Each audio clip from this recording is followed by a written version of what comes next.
Welcome to week 2, the second lecture where we focus on the books that we've read, the stories that we've read. But before we start, we need to talk about, if you noticed, that it's Daniel. You're reading Daniel 1 through 6, but there's a whole second half to the book. And Daniel is a pretty complicated book. We're not quite sure how it came together in the form that we have it, but it has had an interesting history. So sometimes you have to sort of look at those aspects of a book to get an understanding of what the book is trying to do for us. So basically there are 3 issues related to the book of Daniel that just make it really complex. First of all, the first issue is genre. So you can see here what we've read, these short stories, just very much in keeping with Tobit and Esdras and the editions. But if you've read it any farther, things change a lot in chapter 7. It goes from being short stories about Daniel who receives dreams, to Daniel receiving a dream himself and being incorporated into it. There are the divine messengers. It's just a whole different form. So if that were in and of itself all that there was to say about Daniel, then that would make sense. Someone brought together stories from the exile, passed them down from generation to generation, because the stories as we have them lack some historical, they're not very accurate historically. So these are kind of like the stories that grandparents told, and when the grandchildren write them down, they aren't always historically accurate, because how many of us really pay attention? Can we tell a story that's 100% accurate from 100, 200, 300 years ago? So that would be, and then to that there's been added apocalyptic, and that's what we're going to get into next week, is apocalyptic. But the other, or second, is that whereas this is a neat division, we have 2 different languages in this book. So you go from Hebrew in chapter 1, and then in chapter 2, it actually says, there's an introduction in Hebrew, and then it says, and then someone began to speak, and it immediately shifts to Aramaic.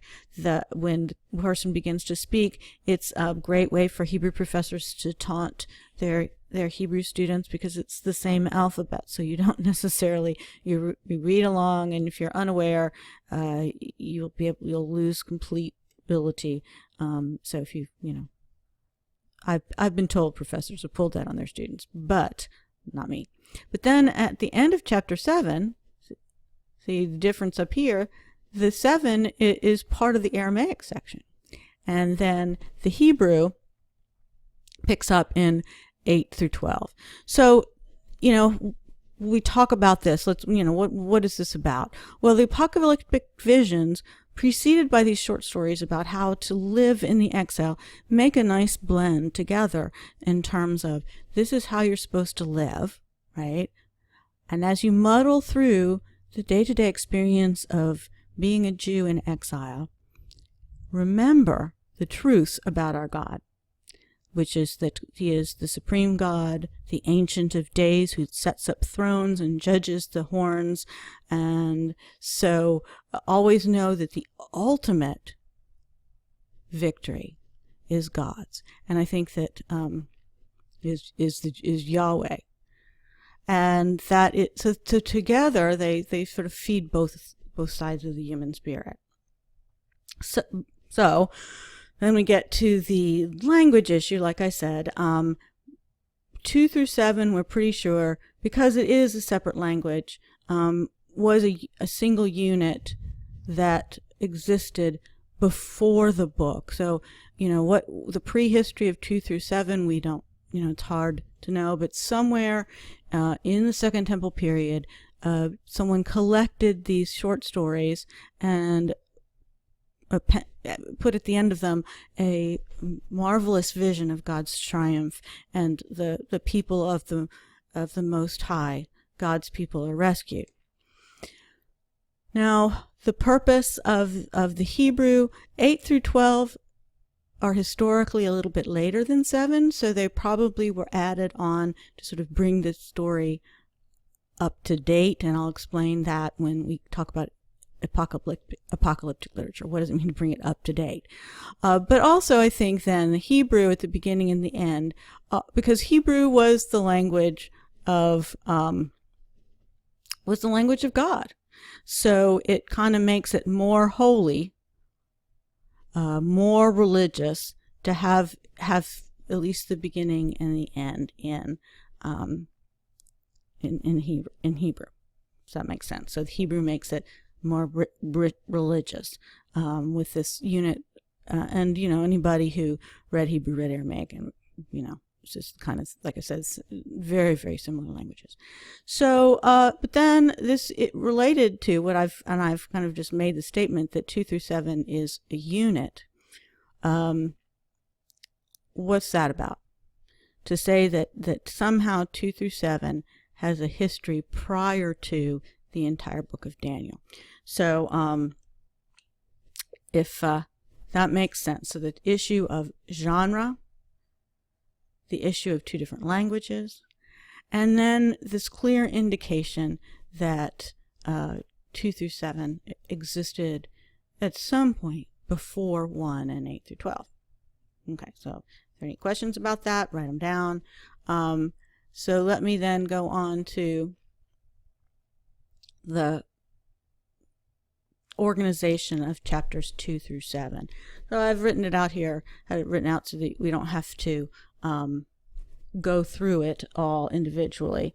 But the 2 through 7 forms a chiasm. Chiasm is a fancy word for a literary device that is really popular in Hebrew literature. You'll find it all over the biblical literature of the Old Testament, this idea of a chiasm. Modern readers don't look for these. We're not trained, but obviously it must have been an important way of getting across information and creating meaning. So it comes from the name for the letter chi. So that's the X form, and you just draw down through the center, and this side reflects this side, and that's a chiastic structure. So here I have it. There's one what you can talk about: A, B, C, C prime, B prime, A prime. So you have some sense. There's a couple different ways of meaning, how meaning is generated here. Sometimes up and down will have meaning, so this one will relate to this one in some way, and the other element, so you've got sort of the relationship across the X, so to speak. But also one of the things that we know for sure from these chiastic structures is that whatever's in the middle is what the author is trying to highlight. So the meaning here in the middle. So let's clear that. So chiastic structure, A, B, C, C prime, they can be quite complicated. They can be as simple. This is a fairly simple one. They can be a matter of just 4 or 5 verses, and as long as this, 6 chapters. But we find it a lot. So let's start with what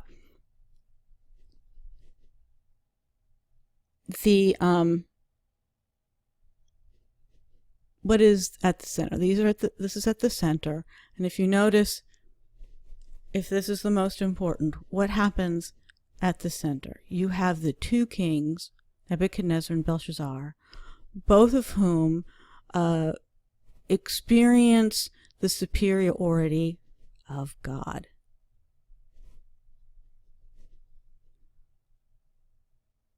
They both, in different ways, come into contact with the Jewish God, with Yahweh, and they lose. So at the heart of this chiastic structure is superiority of God over all these, again, if you want to look up online, look up the Ishtar Gate, look up ancient Babylon and the ruins of ancient Babylon. Even as ruins, they're just incredibly amazing and colorful, still colorful and rich and big. And yet they are these men who stand in this glory are brought low by the Jewish God. You also notice too that chapter 3, command to pray to the golden statue, and the young men are thrown into the fiery furnace, and the command to pray to the king alone, and Daniel thrown into the lion's den. There's a parallel storylines there, where these individuals, the 3 young men and Daniel, are asked to turn their back on on their God, and yet, so the second message definitely is, faithfulness. And faithfulness to Yahweh will always be rewarded. And that's important. Now, not every one of Jew who was brought before a king was saved. But the idea that ultimately God is in control. So whether you're the one that walks away or you're the one that dies, again we get back to martyrdom. It's better I can spell. Well, so again, it's the superiority of Yahweh, faithfulness at any cost,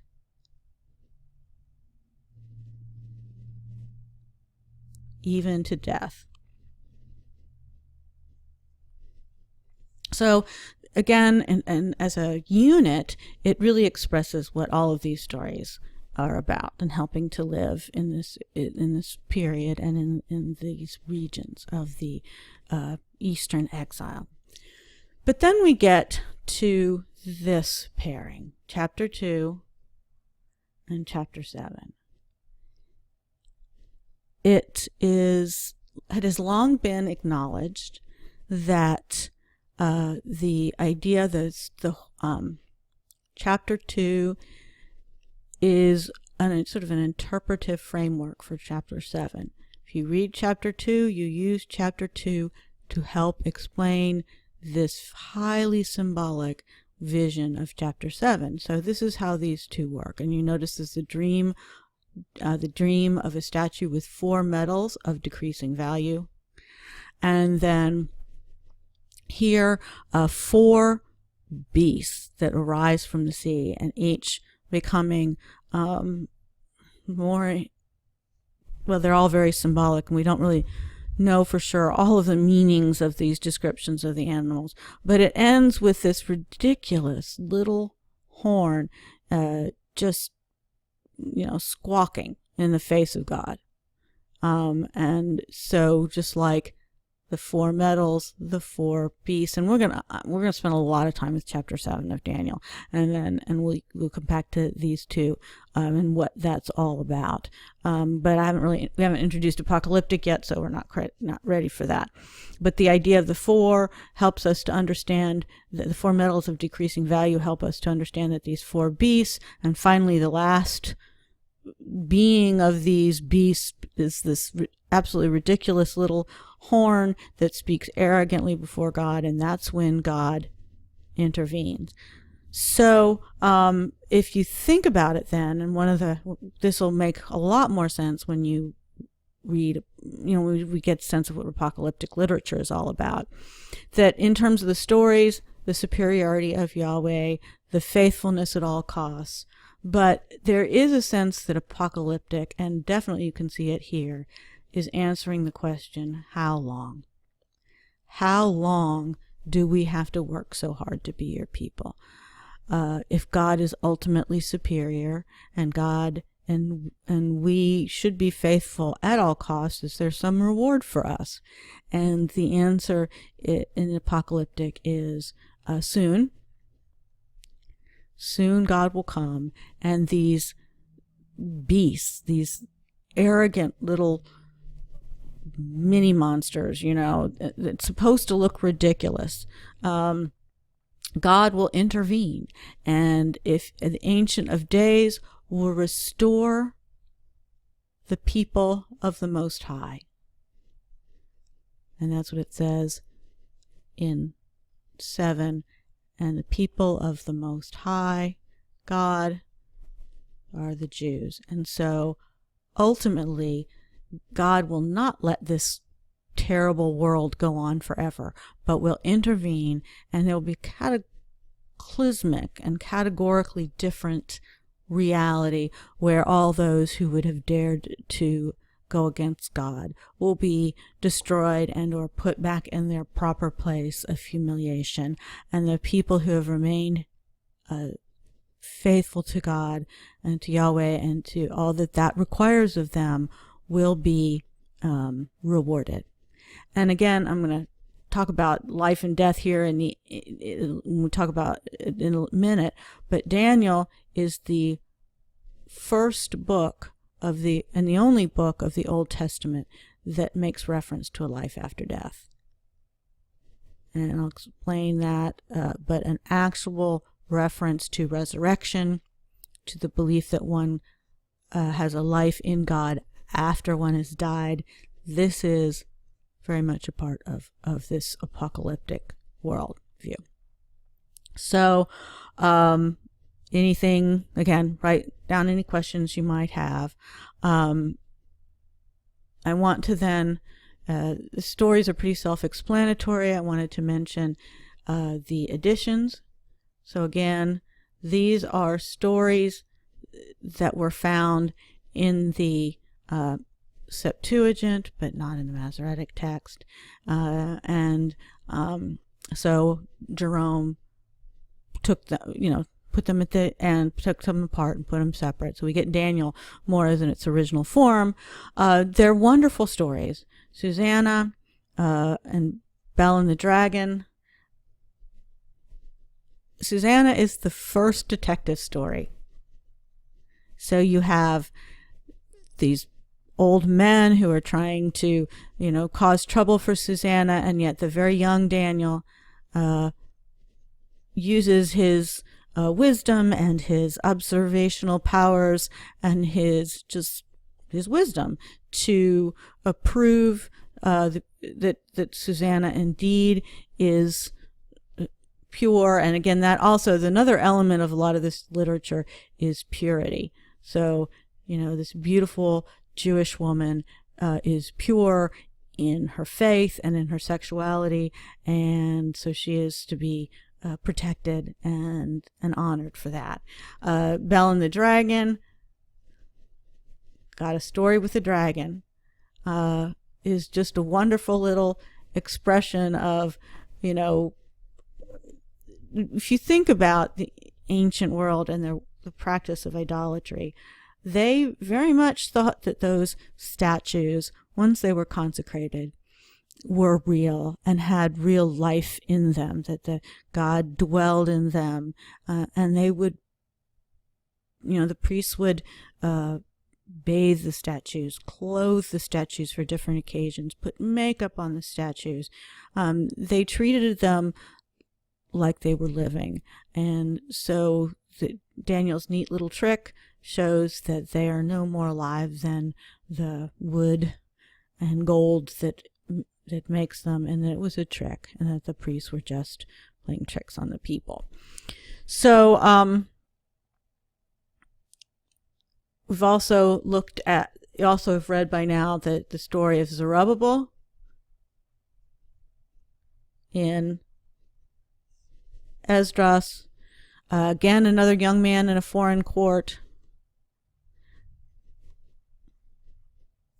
Same theme. He rises to a position of authority as one of the guards, and yet through God, and notice how many of these additions include prayers that have been placed into the stories to honor God and to make sure everyone knows that what these people accomplish is because God is on their side, God is giving them wisdom, and they're honoring God. And of course, with this one as well, in the Esdras passage, it does seem to also have the effect of helping to legitimize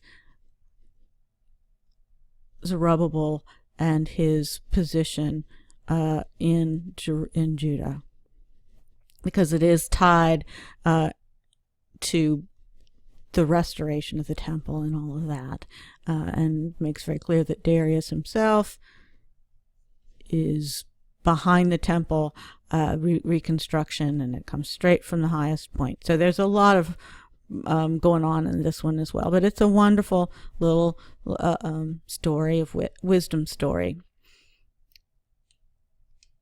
Then finally, Tobit, which is the only real story we have, not from the Babylonian exile, but from the Assyrian exile.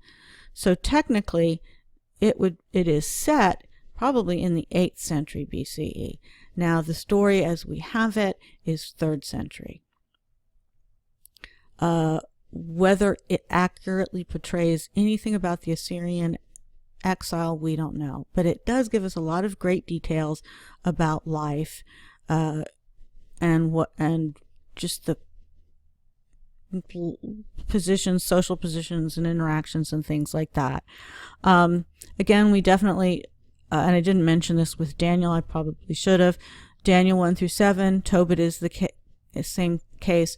When they make historical references in these stories, there are a series of inaccuracies. And so the idea is, like I said, the concept of you and I retelling a story that we heard from our grandparents or our great-grandparents. We might forget who the president of the United States was in 1850. We may get them out of order. We may talk about 120 satrapies instead of only 20. So these kinds of little details tell us that no matter how old the story may have been in its oral form, they are Second Temple period stories in written form. Tobit, you've got angels, you've got demons falling in love with beautiful women, bird poop blinding people. I mean, it's just a interesting combination. It's almost farce. There's just the not weirdness, but the sort of far-fetched nature of a lot of these things that take place. So it is, in a way, more than some of the other stories. Well, maybe not more than, but you can clearly see the entertainment value of this story, just like Bell and the Dragon. You know, what a great, entertaining story. But there is an element of teaching or didactic nature in it. You get a clear sense of sort of a daily life of piety in Tobit and his lifestyle and in his choices and his willingness. A lot about almsgiving in this story as well, but it is a little bit farcical. What you read is from a Greek translation, but we think that it was originally an Aramaic story, but we don't know for sure because we don't have any original, and that's kind of weird. So how do you know that it wasn't written in Greek if you don't have it in a form that wasn't in Greek? Well, sometimes you can tell from turns of a phrase and that kind of thing, and language choices, if a story has been translated from another language. And this is how a lot of these decisions are made. Even if we don't have an older copy, does it read like someone who read it in Aramaic and translated it to the Greek? So that's really what that's about. Another element that makes it clear that it's a later is that it's Second Temple period. I forgot to say this earlier. Is that it's quotation and reference of Scripture.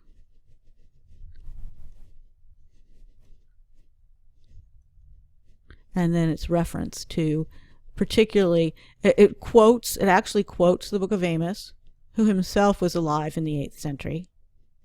But it quotes it as though there was a book to quote, not just a man. Then the references to the Law of Moses or the Book of Moses, these are later ways to refer to the Torah. And you see these terms used in Chronicles, which is also a later book. So all of this sort of builds up to however old the story is. It is a Second Temple, probably 3rd century product. There is also in this, even with its farcical nature, in some ways, maybe I'm overemphasizing the farcical, but it's it's kind of out there, theodicy. So it deals with the idea of suffering. Why and how, and everything's happening to Sarah and to Tobit. What are God's plans in these kinds of experiences? What it is, the most famous theodicy of the Old Testament or the Jewish literature is the book of Job. It's a much different tone. But again, in a lot of these, this is the underlying theme is, what is the problem of suffering and how, and being faithful to God in hard times. Again, back to faithfulness. There is one other element of Tobit, and that's, and I mentioned it just a few minutes ago, life after death. He prays for death. Sarah prays for death. In the Old Testament, there is no belief in life after death. You've probably heard the references to Sheol, which is where the shades of the dead went. This is not literal. The idea that when one dies, one's existence stops. And so Sheol is almost like a metaphor for that experience, which is a non-experience. So the shades of the dead, separation from God, read particularly Job 3, and the description of princes building ruins and workmen alongside the kings who enslaved them, that kind of thing. So like I mentioned earlier, so Daniel is the first mention of a belief in a resurrection, but that's very late. So we're talking 2nd century BCE in this. So, and again, the only book. But we tend to, as Christians, or later, or modern readers even, want to read backwards into these texts and really, really, really try and read the prophets and the Old Testament in the context of belief that life ends at death. It kind of makes wisdom theology be very different. The heavy importance on this life is because that's where you're going to get your blessings. Now, of course, the Jewish people, the people of the Old Testament, did not. But we have other cultures that surrounded them. Egypt had a highly developed view of the afterlife, as you've were probably aware of. So it wasn't like they hadn't heard of it. But one of the things is in the Second Temple period, you begin to see at least certain Jewish groups believing in resurrection. And so, but clearly it's not universally accepted. It comes out of Judaism into Christianity, but not all Jewish groups were tied to this belief. So if we go back to, or go forward in a sense, to the New Testament, if you remember the Pharisees and the Sadducees, they were two very important religious groups in the time of Jesus. The Sadducees did not believe in life after death. They were the traditional or conservative reading of the Bible. and rejected the idea of resurrection, whereas the Pharisees, and we'll review the Pharisees more when we get to the Roman period, but they believed they were a little more liberal or open. They believed in something called the oral law, which is to say traditions that were outside of the written Bible. And so they did pick up this belief in resurrection. And so even today in Judaism, it's not always completely sure what group, whether they believe in life after death. But Judaism never, in this period, there is no single view on this among the traditions, and it's actually something that was very divisive, or at least it was one point where you can look at a group and see their different points of view. There is sometimes a sense, there's a middle ground here. There's one more comment, a middle ground. So you have no belief whatsoever. So there's nothing. Then to an afterlife but there's also, little mutations of it in between. So, for example, the wicked would be raised from the dead just long enough to receive their punishment, because clearly you just can't die. You have to be punished for what you did. And then after the punishment, they would be dead forever, but they were resurrected. And then, and so you do see some elements of that in play as well. The idea that you have to be brought back just so that you can. I'm being a little sarcastic here, but anyway, we will see this develop, and it's one of the ways that we'll be able to distinguish between groups when you study them. Is what their view on this was. So, end of week 2.